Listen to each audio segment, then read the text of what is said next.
السلام علیکم۔ آپ سب کو میرے چینل لا اصل سفر میں خوش آمدید۔ آئیے آج اس ویڈیو میں سنتے ہیں افسانہ کبھی نہ بھولوں گی۔ امید کرتی ہوں آپ کو یہ افسانہ بھی ضرور پسند آئے گا۔ اگر پسند آئے تو پلیز میرے چینل کو ضرور سبسکرائب کیجیے گا، شکریہ۔ آج جب رمشا کے پاگل خانے جانے کی اطلاع ملی تو میرا دل ڈوب سا گیا۔ ایک بار قسم کھائی تھی کہ اپنی اس خالہ زاد بہن سے کبھی نہیں ملوں گی، مگر آج خود اس قسم کو توڑ دیا اور اس سے ملنے کو بے قرار ہو گئی۔ بہرحال یہ ان دنوں کا ذکر ہے جب ہم گجرانوالہ کے ایک گاؤں میں مقیم تھے۔ میری خالہ امی سے 2 برس چھوٹی تھی اور نام شہانہ تھا۔ ان کے شوہر کو عرصہ دراز سے ٹی بی کا مرض لاحق تھا۔ یہ متوسط گھرانے سے تعلق رکھتے تھے۔ رفتہ رفتہ خالو کی صحت جواب دے گئی اور وہ اس روگ کے باعث کام کاج سے محروم ہو گئے۔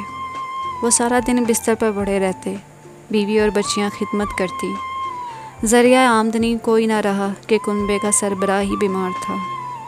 4 بچے تھے، 2 بیٹے اور 2 بیٹیاں۔ ان کی ذمہ داری بھی خالہ شہانہ کے ناتواں کندھوں پر تھی۔ حالات ایسے ہو گئے تھے، چولہا اکثر ٹھنڈا رہتا تھا۔ تب خالہ جان لوگوں کے گھروں میں محنت مزدوری کرنے نکلی۔ وہ کسی کے گھر رضائیاں سیتی اور کسی کے ملبوسات سلائی کرنے کو لاتی۔ غرض اس طرح وہ اپنے بچوں کی ضرورت پوری کیا کرتی تھی۔ اس قلیل آمدنی میں شوہر کا علاج بھی کرواتی تھی۔ ان کو پریشان دیکھ کر امی جان کا دل بہت روتا تھا اور وہ اکثر ان سے ملنے چلی جایا کرتی تھی اور کچھ نہ کچھ سوغات دے آتی تھی تاکہ شہانہ کی مدد ہو جائے، جس پر خالہ امی کی ہمیشہ مشکور رہتی تھی کہ برے وقت میں اپنے ہی تو کام آتے ہیں۔ انہی دنوں بڑی بیٹی رمشا نے مڈل کا امتحان پاس کر لیا تھا۔ وہ گورنمنٹ گرلز ہائی اسکول جانا چاہتی تھی، مگر حالات کی وجہ سے تعلیم کو خیر بات کہنا پڑا۔ تب ہی پڑوس کی کسی عورت کی رسائی سے اسے ایک فیکٹری میں ملازمت مل گئی۔ رمشا ان دنوں بمشکل 15-16 سال کی ہوگی جب وہ پہلی بار فیکٹری میں کام کرنے گئی۔ آپ سمجھ سکتے ہیں کہ 15-16 سال کی کم سن بچی میں کتنی عقل ہو سکتی ہے۔ بے شک وہ ذہین تھی مگر تجربہ کار نہ تھی۔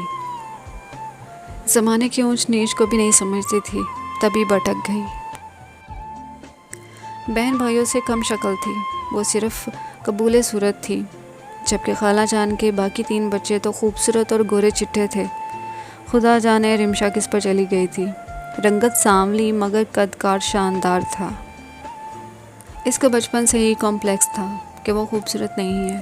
یہی وجہ تھی کہ وہ خود کو بنا سنوار کر رکھتی تھی اور شوخ رنگ کے لباس پہنتی تھی تاکہ نمایاں نظر آئے۔ رشتہ دار لڑکیوں میں اسے فیشنیبل سمجھا جاتا تھا۔ غربت کے باوجود وہ غریب گھر کی لڑکی نہیں لگتی تھی۔ جس فیکٹری میں وہ کام کرتی تھی وہ گھر سے 1 میل کے فاصلے پر تھی۔ 3 بہن بھائی چھوٹے تھے اور سرکاری اسکول میں زیر تعلیم تھے۔ کچھ لڑکیوں کو گھریلو مسائل کم عمری میں ہی احساس دلا دیتے ہیں۔ رمشا بھی چاہتی تھی کہ اپنی آمدنی سے گھر کے مسائل کو سنبھال لے اور غربت کے عذاب سے نجات پا لے۔ محنت مشقت کے باوجود ماں بیٹے کی قلیل آمدنی سے گھر کا گزارا اچھی طرح سے نہیں چل رہا تھا، اور رمشا اس فکر میں گھلی جا رہی تھی کہ کسی طور پر اوور ٹائمنگ کر کے آمدنی کو بڑھایا جائے تاکہ بیمار باپ کو وقت پر دوا مہیا کی جا سکے۔ فیکٹری میں ایک شخص حسنین نامی کام کرتا تھا، جس کی عمر 28 سال کے لگ بھگ ہوگی۔ وہ کافی خوبصورت، اونچا لمبا نوجوان تھا۔ ورکرز کے کام کی نگرانی اسی کے ذمہ تھی۔ رمشا بھی اسی کے انڈر کام کرتی تھی۔ چونکہ وہ ایک پرکشش اور محنتی ورکر تھی، لہٰذا حسنین اس کو دوسری لڑکیوں پر ترجیح دیتا تھا۔ یوں دونوں کا ایک ذہنی رشتہ قائم ہو گیا۔ جو بات حسنین سمجھاتا دوسروں سے پہلے رمشا سمجھ جاتی تھی۔ ہوتے ہوتے دونوں میں اپنائیت ہو گئی۔ ایک دن رمشا نے حسنین کو اپنے مسائل سے آگاہ کر دیا اور درخواست کی کہ وہ اس کو فیکٹری میں اوور ٹائمنگ دلوا دے تاکہ آمدنی مزید بہتر ہو جائے۔ حسنین نے وعدہ کیا کہ وہ مینیجر سے بات کرے گا۔ یوں کوشش کرنے سے رمشا کو اوور ٹائمنگ تو مل گیا، مگر اب ڈیوٹی کے اختتام پر رات ہو جاتی تو گھر لوٹنے کا مسئلہ کھڑا ہو گیا۔ وہ اکیلی رات کے وقت گھر جانے سے ڈرتی تھی۔ اس نے اپنے خوف کا ذکر حسنین سے کیا تو وہ بولا، میں بھی اسی ٹائم چھٹی کر کے گھر جاتا ہوں اور میرے راستے میں ہی تمہارا گھر ہے، میں تم کو روز گھر چھوڑ دیا کروں گا۔ اندھا گیا چاہے دو آنکھیں۔ ویسے بھی رمشا حسنین کو پسند کرتی تھی، اس نے حامی بھر لی۔ اب دونوں بوقت چھٹی ایک ساتھ فیکٹری سے نکلتے۔ حسنین کبھی موٹر سائیکل پر اور کبھی پیدل رمشا کو گھر چھوڑنے جاتا۔ اس بات پر خالہ کو تو کوئی اعتراض نہیں ہوا، لیکن کچھ پڑوسیوں کو اعتراض ضرور تھا، اور رشتہ دار بھی اعتراض کرنے والوں میں شامل ہو گئے تھے، جن میں میرے والدین بھی شامل تھے۔ ان کو اعتراض تھا کہ رمشا ایک غیر لڑکے کے ساتھ کیوں موٹر سائیکل پر آتی جاتی ہے، بہتر ہے کہ وہ اوور ٹائمنگ نہ کرے اور وقت پر گھر آ جایا کرے۔ جبکہ رمشا کا کہنا تھا کہ اس کے گھریلو مسائل کا حل تو اسی کو نکالنا ہے۔ لوگ اعتراض کرنا جانتے ہیں مگر مدد کرنا نہیں جانتے، اور اگر کوئی مدد کرنا چاہے تو اس کو نشانہ بنا دیتے ہیں، لہٰذا اسے کسی کی پرواہ نہیں ہے۔ کیونکہ حسنین ایک اچھا انسان ہے اور فیکٹری میں سپروائزر ہے، اگر اس نے برائی کرنی ہوگی تو کیا فیکٹری میں کوئی اسے روک سکے گا؟ بڑی باتیں ہوئی مگر رمشا نے ہر کسی کے اعتراض اور بدگمانی کو پس پشت ڈال دیا، کیونکہ اس کو اپنے کنبے کے دن بدلنے کا جنون سوار تھا، جو کہ غریبی کی زندگی گزار رہا تھا، جبکہ باقی رشتہ دار کھاتے پیتے اور خوشحال تھے۔ ان کی خوشحالی اسے احساس کمتری کے سمندر میں دھکیل رہی تھی۔ جب دو جوان سال فرد ملتے ہیں تو آپس میں اپنائیت لازم ہو جاتی ہے۔ مخالف جنس کی صورت میں اپنائیت کوئی دوسرا رخ بھی اختیار کر سکتی ہے۔ رمشا اپنے سپروائزر کو گھر کا حال احوال بتاتی تو آزردہ بھی ہو جاتی تھی۔ اس کی آزردگی دیکھ کر حسنین کا دل بھی پریشان ہو جاتا تھا، یوں وہ اس کا اور زیادہ خیال کرنے لگا۔ ادھر رمشا کو اس شخص کا حسن اخلاق نہیں، گورا رنگ اور دلکش نقوش پسند تھے، کیونکہ وہ حسن پرست تھی۔ وہ خود بچپن سے احساس کمتری کا شکار تھی، تب ہی خوبصورت لوگ اس کی کمزوری تھے۔ خدا جانے کیوں میری خالہ زاد کو گمان تھا کہ وہ خوبصورت نہیں ہے، حالانکہ وہ لاکھوں لڑکیوں سے اچھی تھی۔ بڑی بڑی آنکھیں، ستواں ناک اور اچھا قد کاٹ، دبلی پتلی رمشا جب چلتی تھی تو کوئی فیشنیبل ماڈل معلوم ہوتی تھی۔ خیر، ایک دن وہ موڑ آ گیا جب رمشا اور حسنین ایک دوسرے کے بغیر نہ رہ سکتے تھے۔ وہ کبھی کبھی خالو جان کی عیادت کے بہانے آ جاتا اور ان کو دوائیں دے جاتا، جس کی وجہ سے خالہ جان بھی اس کی عزت کرنے لگی تھی۔ بہرحال جب ان کی دوستی محبت میں بدلنے لگی تو یہ شادی کے خواب دیکھنے لگے۔ ایک دن موقع پا کر رمشا نے اپنے گھر والوں سے بات کی۔ پہلے تو والدین خفا ہوئے، مگر جب کوئی دوسرا رشتہ مناسب نہ ملا تو حسنین کے رشتے پر غور کیا گیا۔ بات چیت ہونے لگی۔ حسنین کے گھر والے رمشا کو دیکھنے آ گئے تو منگنی کی تاریخ طے کر کر چلے گئے۔ اس کی خوشی کی انتہا نہ رہی، کیونکہ اس کی زندگی کی آرزو پوری ہو رہی تھی۔ وہ بہت خوش تھی۔ اچانک ایک دن خالہ جان نے سوچا کہ حسنین کے گھر جایا جائے تاکہ شادی کے بارے میں معاملات طے کریں۔ انہوں نے امی سے بات کی اور دونوں وہاں چلی گئیں۔ اس روز حسنین فیکٹری سے چھٹی پر تھا۔ جو ہی خالہ اور امی اس کے گھر کے اندر داخل ہوئیں، ان کے ارمانوں کا جنازہ نکل گیا۔ حسنین صحن میں جھولے پر نشے پر چور پڑا تھا، اور صحن میں 2 عدد ننگ ترنگے بچے گھوم رہے تھے، جبکہ اس کی بیوی سر پر پٹی باندھے چولہے کے پاس بیٹھی کچھ پکا رہی تھی۔ حسنین کی ماں موجود نہ تھی۔ امی نے ان کا پوچھا تو اس عورت نے بتایا، وہ میری ساس ہیں، جو کہ لڑ کر بیٹی کے گھر چلی گئی ہیں، کیونکہ وہ مجھے گھر لانا نہیں چاہتی تھی۔ ان کا اصرار تھا کہ حسنین مجھے طلاق دے، لیکن میں طلاق نہیں لینا چاہتی، کیونکہ میں بچوں کی ماں ہوں۔ انہوں نے جھگڑا کر کے مجھ کو گھر سے نکال دیا تھا۔ بڑی مشکل سے میرے والدین ہاتھ پاؤں جوڑ کر مجھے چھوڑ کر گئے ہیں۔ امی اور خالہ حیرت سے اس عورت کا منہ تک رہی تھی۔ وہ اسی وقت پلٹ آئیں اور منگنی توڑ دی۔ رمشا نے احوال سنا تو اس کے تمام خواب چکنا چور ہو گئے تھے۔ وہ فیکٹری جا کر حسنین سے خوب لڑی اور پھر خاموشی اختیار کر لی۔ اب وہ نہ ہنستی تھی اور نہ کسی سے بات کرتی تھی، گم سم رہتی تھی۔ کھانا پینا بھی برائے نام رہ گیا تھا۔ رنگت پیلی پڑنے لگی تھی۔ در حقیقت اس کو حسنین سے اس قدر دھوکے کی توقع ہی نہ تھی۔ اس نے خود کو کنوارا ظاہر کر کے ایک تو رمشا کو دھوکہ دیا اور پھر بیوی کو جھگڑا کر کے گھر سے چلتا کر دیا۔ اس کا ارادہ بیوی کو طلاق دینے کا تھا، لیکن کچھ رشتہ داروں نے بیچ میں پڑ کر معاملہ رفع دفع کر دیا۔ تاہم رمشا کے ساتھ دوسری شادی نہ کر سکنے پر وہ بھی صدمے سے نہ ڈھال تھا۔ رد عمل کے طور پر اپنی بیوی سے اور برا سلوک کرتا تھا۔ خالہ جان بیچاری تو اس واقعے سے بے حد رنجیدہ اور حواس باختہ رہ گئی تھی۔ بار بار آنسو ان کی آنکھوں سے ٹپک رہے تھے۔ بہن کو رنجیدہ دیکھ کر امی کا دل دہل گیا۔ خالہ جان نے بھائی کاشف کے لیے بات کر دی کہ غیروں سے اپنے بھلے ہوتے ہیں، ہم بہنیں ہیں، آپس میں ایک دوسرے کو دکھ سکھ کے شریک ہو جائیں گی۔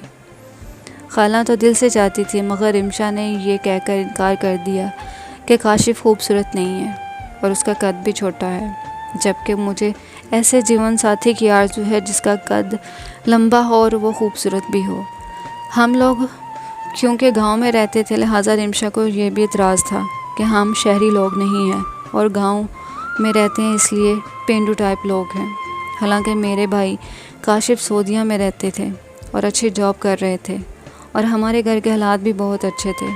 بلا شبہ نادان رمشا کو اس سے بہتر رشتہ نہیں مل سکتا تھا۔ امی کو رمشا کے انکار کا بہت دکھ ہوا اور کاشف بھائی بھی اس سے زیادہ مایوس ہوئے تھے، کیونکہ انہوں نے خالہ کی مصیبت بھری زندگی دیکھتے ہوئے ان کی مدد کرنے کا ذہن بنا لیا تھا۔ یوں رمشا کو بھی وہ پسند کرنے لگے تھے۔ رمشا تو بس اپنے ہی آرزو کی نشے میں تھی، اسے اپنے سوا کچھ نظر نہیں آ رہا تھا۔ کچھ عرصے بعد ہی عامر نامی ایک شخص کا رشتہ آ گیا۔ وہ میری خالہ زاد سے 10 سال بڑا تھا، لیکن اس میں کوئی شک نہیں تھا کہ وہ خوبصورت نہیں تھا، بلکہ فلمی ہیرو لگتا تھا۔ نیلی آنکھیں، گورا رنگ اور قد 6 فٹ سے بھی اوپر تھا۔ رمشا تو اس کی ایک جھلک دیکھ کر مر مٹی۔ عمروں کے فرق کا بھی خیال نہ کیا اور ہاں کر دی۔ خالو قریب مرگ تھے، لہٰذا خالہ نے سوچا کہ ایک فرض سے تو سبت دوش ہو جاؤں، آگے اللہ مالک ہے۔ عامر کی 3 بہنیں شادی شدہ تھیں اور ماں فوت ہو چکی تھی، جبکہ باپ ٹھیک آدمی نہیں تھا، وہ شراب کا رسیا اور جوئے کا عادی تھا۔ شادی کے بعد چند ماہ تو آرام سے گزرے، پھر مسائل کا دروازہ کھل گیا۔ مکان اتنا بڑا تھا کہ ایک حصے میں وہ لوگ رہتے تھے اور باقی کرائے پر دیا ہوا تھا۔ اس کرائے سے عامر اور رمشا کا اچھا گزارا ہو جاتا تھا۔ پھر جب رمشا کے سسر نے جوئے میں مکان ہار دیا تو یہ سب لوگ گھر سے بے گھر ہو گئے اور کرائے کے گھر میں رہنے لگے۔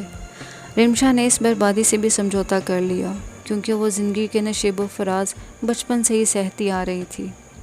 زندگی میں اب دکھوں کے سوا کچھ نہیں ملا تھا۔ اسی دوران ان کے گھر بیٹی پیدا ہوئی جس کا نام اقصیٰ رکھا گیا۔ اب اخراجات بڑھ گئے، جبکہ عامر شروع سے ہی نکما تھا۔ یہ بہت ذلت کا وقت تھا۔ بیچاری رمشا اپنی ماں کی طرح کسی کے گھر کام کرنے لگی۔ عامر نے کوئی اعتراض نہ کیا، الٹا نشہ کرنا شروع کر دیا۔ سبھی جانتے ہیں کہ نشہ انسان کو بے حس اور بغیرت بنا دیتا ہے۔ وہ تھوڑا بہت کمانے سے بھی رہ گیا، مگر مکمل بوجھ رمشا پر ہی ڈال دیا گیا تھا۔ ایسے حالات میں پھر رمشا کو احساس ہوا کہ کاشف بھائی سے شادی نہ کر کے کتنی بڑی غلطی کی ہے۔ محض خوبصورت شوہر کی خواہش کے پیچھے خود کو غیر محفوظ کر لیا۔ حالانکہ میرا بھائی قابل صورت تھا، مگر رمشا کے خیالوں میں تو کوئی فلمی ہیرو نما آئیڈیل ہی بسا ہوا تھا۔ وقت گزرتے دیر نہیں لگتی۔ اسی دوران دوسری بیٹی بھی دنیا میں آ گئی تو زندگی اور زیادہ کٹھن ہو گئی۔ خالہ جان خود مسائل میں گھری ہوئی تھی، وہ بیٹی کی مدد کیا کرتی؟ اس کو اپنی مدد آپ کے تحت ہی جینا مرنا تھا اور 2 بچیاں بھی پالنی تھی۔ اب دوہری ذمہ داری تھی، وہ کام پر بھی باقاعدگی سے نہ جا سکتی۔ اسی وجہ سے گھریلو حالات مزید خراب ہو گئے۔ آفتاب عامر کا بچپن کا دوست تھا۔ اس کا آنا جانا اکثر گھر میں رہتا تھا اور وہ اپنے دوست کو سمجھاتا تھا، مگر وہ کسی کی نہ سنتا تھا۔ ایک روز مالک مکان گھر آ گیا اور زور زور سے دروازہ پیٹنے لگا۔ وہ کرائے کا مطالبہ کر رہا تھا مگر رمشا گھبرا گئی۔ وہ دروازے پر کھڑی اس سے مہلت مانگ ہی رہی تھی، اسی دوران آفتاب آ گیا۔ عامر گھر پر موجود نہ تھا اور رمشا کے گھر گھرانے سے آفتاب کو بہت افسوس ہوا۔ اس نے مالک مکان کو کرایہ دیا اور گھر سے چلا گیا۔ اب آفتاب اکثر آنے لگا۔ وہ بچیوں کو بلکتا دیکھتا تو رنجیدہ ہو جاتا، ان کے لیے دودھ کے ڈبے، بسکٹ اور کبھی گھر کا سودا سلف اور روپیہ پیسہ دے جاتا۔ یوں عامر اور رمشا اس کے احسان کے تلے آ گئے۔ عامر دن بدن نشے میں ڈوبتا چلا گیا۔ زندگی کے تلخ حقائق سے فرار کی خاطر وہ ہیروئن پینے لگا اور ہر ایک سے قرض کی بھیک مانگنے لگا۔ کام کاج بالکل چھوڑ دیا تھا۔ جب کوئی قرض کی واپسی کا مطالبہ کرتا تو وہ گھر سے بھاگ جاتا۔ ایک روز ایک سود خور نے اپنی رقم کا مطالبہ کیا تو عامر مجبور ہو گیا۔ کہنے لگا رمشا سے لے لو، اگر نہ دے تو اسے اپنے ساتھ لے جاؤ، تمہارے پیسے پورے ہو جائیں گے۔ وہ بدماش گھر کے اندر آ گیا۔ رمشا سے کہا رقم دو یا میرے ساتھ چلو، کیونکہ تمہارے شوہر نے اجازت دے دی ہے۔ بدماش کے بدلتے تیور اور سرخ آنکھیں دیکھ کر وہ دوڑ گئی اور گھر سے نکل کر اپنی عزت بچائی۔ وہ سر پٹ گلی میں بھاگ رہی تھی کہ سامنے آتے ہوئے شخص سے ٹکرا گئی۔ وہ شخص آفتاب تھا جو اس کے گھر آ رہا تھا۔ رمشا کو یوں دیوانہ وار گلی میں بھاگتے دیکھ کر حیران ہوا۔ روک کر پوچھا کیا بات ہے، کیا ہوا ہے تمہیں؟ رمشا نے روتے ہوئے ساری بات بتائی۔ آفتاب آگ بگولا ہو گیا۔ وہ عامر کی طرف بھاگا مگر وہ تب تک جا چکا تھا۔ اس واقعے کے بعد 1 ماہ تک وہ گھر واپس نہ آیا۔ بڑی تلاش کے بعد جب وہ ملا تو آفتاب نے اس پر لان تان کی، جس پر وہ بولا رمشا میری بیوی ہے، میں اپنی بیوی کا سودا کر رہا تھا، تیری بیوی کا نہیں، پھر تو کیوں اتنا آگ بگولا ہو رہا ہے؟ اس بات پر آفتاب نے اس کے منہ پر تھپڑ دے مارا اور کہا بے غیرت انسان، کسی مرد کو اپنی عورت پیش کرتے ہوئے تجھ کو شرم نہیں آتی؟ اس طرح یہ دوستی دشمنی میں بدل گئی۔ اس واقعے کے بعد رمشا نے گھر چھوڑ دیا اور آفتاب کی پناہ میں چلی گئی۔ اس نے شوہر سے طلاق کا مطالبہ کیا، لیکن جب عامر نے طلاق نہ دی تو رمشا نے آفتاب کے ذریعے کورٹ سے خلا لے لی۔ اس پر عامر نے ہر جگہ مشہور کر دیا کہ آفتاب اور رمشا کے درمیان ناجائز تعلقات تھے۔ دونوں نے آپس میں مشورہ کیا کہ بدنامی تو ہو چکی ہے، اب کیوں نہ کوئی فیصلہ کر لیا جائے۔ آفتاب نے رمشا سے کہا تمہارے بچوں اور تمہیں سہارے کی ضرورت ہے، ہم نکاح کر لیتے ہیں تو لہٰذا دنیا کی زبانیں بھی بند ہو جائیں گی۔ آفتاب کی بات مان کر رمشا نے اس کے ساتھ نکاح کر لیا، کیونکہ اس کے سوا دونوں کے پاس کوئی دوسرا راستہ نہیں تھا۔ رمشا کو ماں کی آغوش کے بعد کوئی دوسری آغوش نہ مل سکی۔ وہ سسک کر زندگی گزار رہی تھی۔ آفتاب کے گھر آ کر سکون ملا، مگر وہ عامر سے ابھی تک خوف زدہ تھی کہ اس کی 2 بیٹیاں ان کے پاس تھیں اور وہ بہت برے لوگوں میں اٹھتے بیٹھنے لگا ہے۔ کئی بار اس نے بیٹیوں کو اٹھا لے جانے کی دھمکیاں بھی دی تھیں، مگر قدرت نے اس خوف کو ہمیشہ کے لیے صفحہ ہستی سے یوں نابود کیا کہ عامر کا ایک جرائم پیشہ گروہ سے مراسم ہو گیا اور وہ اس گینگ میں ملوث ڈکیتی میں مارا گیا۔ تاہم کچھ عرصے تک یہ الزام بھی آفتاب اور رمشا کے سر پر ہی رہا کہ انہوں نے اپنے راستے سے ہٹا دیا ہے اور اس کو قتل کرا دیا ہے۔ رمشا سے شادی کے بعد آفتاب کے گھر والوں نے اس سے قطع تعلق کر لیا، خرچہ دینا بند کر دیا اور بھائیوں نے اس کو کاروبار اور دکان سے نکال دیا، کیونکہ وہ اس کی شادی اپنے خاندان کی لڑکی میں کرانا چاہتے تھے، جو کہ اس کی بچپن کی مغیتر تھی اور اس کی ماں کی بھانجی تھی۔ اس صدمے سے ماں وفات پا گئی تو ہر ایک نے کہا کہ رمشا بڑی مانوس ہے، اس کی وجہ سے ماں فوت ہو گئی ہے۔ ایک مرتبہ پھر وہ حالات کے دوراہے پر کھڑی ہو گئی تھی۔ فریاد کرتی بھی تو کس سے؟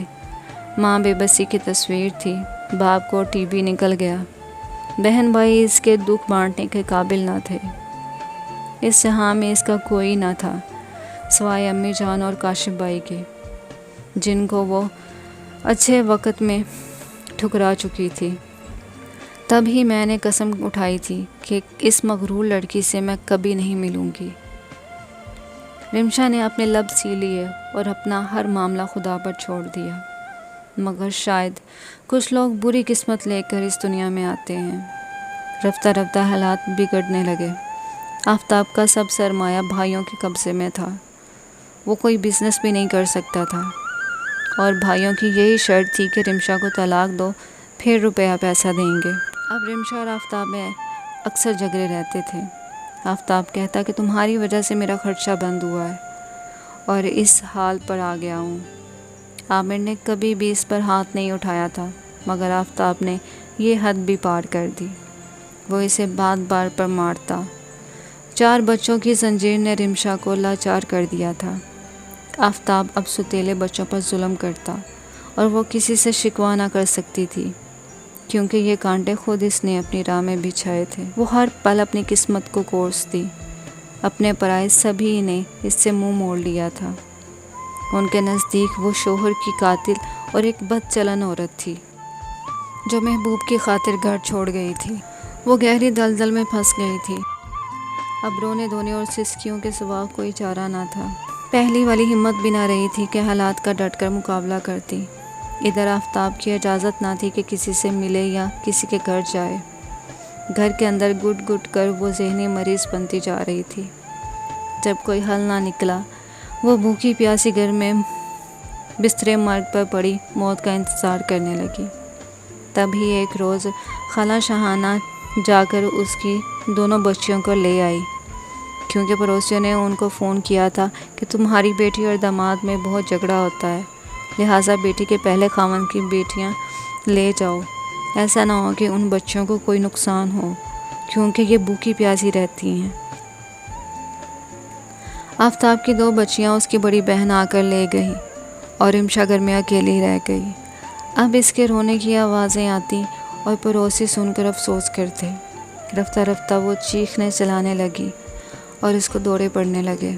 ایک روز اس کے چیخنے چلانے سے تنگ آ کر آفتاب نے اس کے سر پر کوئی سخت چیز دے ماری، جس سے اس کی نظر ختم ہو گئی اور آواز بھی بند ہو گئی۔ اب وہ ایک لاش کی طرح بستر پر پڑی آخری سانس گن رہی تھی۔ ان حالات کا علم کسی طرح حسنین کو ہوا تو ایک روز وہ رمشا کو دیکھنے اس کے گھر پہنچا۔ اس وقت آفتاب گھر پر نہیں تھا۔ رمشا کی ایسی حالت دیکھ کر وہ رونے لگا اور اس نے مجھے فون کیا۔ امی جان اسی وقت کاشف بھائی کو لے گئی اور شہانہ خالہ کو بھی منا کر ساتھ لے آئیں۔ سب نے ایمبولینس میں ڈال کر اس کو ہسپتال میں داخل کرایا۔ کچھ دن زیر علاج رہ کر دیکھنے لگی، مگر بہکی بہکی باتیں کرتی تھی۔ وہ اپنے بچوں کو پکارتی اور کہتی کہ وہ مر گئے ہیں۔ ذہنی حالت ایسی تھی کہ ڈاکٹر نے اس کو ذہنی امراض کے ہسپتال بھجوانے کا مشورہ دیا، اور رمشا کو ذہنی امراض کے ہسپتال، جس کو حرف عام میں پاگل خانہ کہا جاتا ہے، بھجوا دیا گیا۔ امی روز جاتی تھی، کاشف بھائی بھی جاتے تھے اور آ کر حال بتاتے تھے۔ میں رمشا کا حال سن کر بہت دکھی ہوتی تھی، مگر جاتی نہ تھی، کیونکہ قسم کھائی ہوئی تھی کہ کبھی اس کی صورت نہیں دیکھوں گی۔ آخرکار امی نے کہا کہ قسم کا کفارہ ادا کرو اور رمشا کو دیکھنے جاؤ، وہ تمہیں یاد کرتی ہے۔ جب میں وہاں گئی تو اس کی حالت دیکھ کر میرے پیروں تلے سے زمین نکل گئی، کیونکہ اس کا سر گنجا تھا اور صورت پر وحشت برس رہی تھی۔ مجھے پہلے ہی نظر میں اسے دیکھ کر ڈر لگ رہا تھا، اور میں جہاں کھڑی تھی وہاں جمی کھڑی رہی۔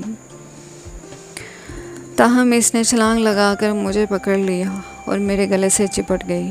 بولی، راشی، ڈرو نہیں، اب میں بالکل ٹھیک ہوں اور ہر بات کو سمجھ سکتی ہوں۔ میری یہ حالت ان لوگوں کی وجہ سے ہوئی ہے۔ شاید مجھ جیسے مریضوں کا علاج یہیں پر اور ایسے ہی ہوتا ہے۔ تم بہت جلد مکمل طور پر اچھی ہو جاؤ گی، پھر میں تم کو اپنے گھر لے جاؤں گی۔ وعدہ کرو تم مجھے میری بچیوں سے ضرور ملواؤ گی۔ ہاں رمشا، وعدہ رہا۔ میں نے اس کے بڑھتے ہوئے ہاتھ کو تھام لیا۔ تب اس نے کہا، وعدہ کرو کہ تم روز مجھ سے ملنے آؤ گی۔ ہاں رمشا، یہ بھی وعدہ رہا۔ افسوس کہ اس کی زندگی کے دن تمام ہو چکے تھے اور میں دونوں وعدے ہی نبھا نہ سکی۔ ایک روز جب کہ نرس اس کو دوا کھلانے گئی تو وہ اپنے بستر پر آرام کر رہی تھی اور آنکھیں موندے پڑی ہوئی تھی۔ اسے ایسے لگ رہا تھا جیسے سو رہی ہے۔ اس کو ایسی دوائیں دی جا رہی تھیں جس سے وہ اپنی نیند بھرپور پوری کر سکے تاکہ زندگی کی تلخ یادیں اور دکھوں کو بھلا سکے۔ نرس یہی سمجھی کہ وہ شاید آرام کر رہی ہے تو اس نے اس کو آواز دی۔ جب نام سے پکارا تو اس نے کوئی آواز نہ دی۔ رمشا ابھی تک مدہوشی کے عالم میں ہے، نرس یہی سمجھی۔ نرس نے جب کندھا ہلا کر نام پکارا دوبارہ تو رمشا نے کوئی جواب نہ دیا اور نہ کوئی حرکت کی، جبکہ اس کا سر ایک طرف جھک گیا۔ تب نرس نے فوراً ڈاکٹر کو بلایا، جس نے تصدیق کر دی کہ رمشا زندگی کے دکھوں سے جان چھڑا کر اس ظالم دنیا سے بہت دور اگلے جہاں جا چکی ہے۔ جب اس کی موت کی خبر سنی اور آنکھیں آنسوں سے بھر گئی۔ دکھ تو یہ تھا کہ کاش میں اس کو اس کے بچوں سے ملوا سکتی، مگر سب یہی کہتے تھے کہ ابھی نہیں، ابھی نہیں، کیونکہ اس کو اس حالت میں دیکھ کر اس کی بچیاں ڈر جائیں گی اور وہ سمجھے گی کہ ہماری ماں پاگل تھی۔ حالانکہ رمشا جتنی بھی پاگل تھی وہ ہر ایک لمحے میں اپنی بیٹیوں کو یاد کرتی تھی۔ ہمارے وطن میں غربت کی شرح بہت بڑھ گئی ہے، اور جو طبقہ عوام کو غربت کی لکیر سے نیچے زندگی بسر کرنے پر مجبور کر رہا ہے، دراصل رمشا اور ایسے بہت سے معصوم انسانوں کا اصل قاتل وہی طبقہ ہے۔ شاید ان لوگوں کو خوف خدا نہیں ہے، کیونکہ جرائم اور ذہنی امراض کی ایک بڑی وجہ غربت بھی ہے۔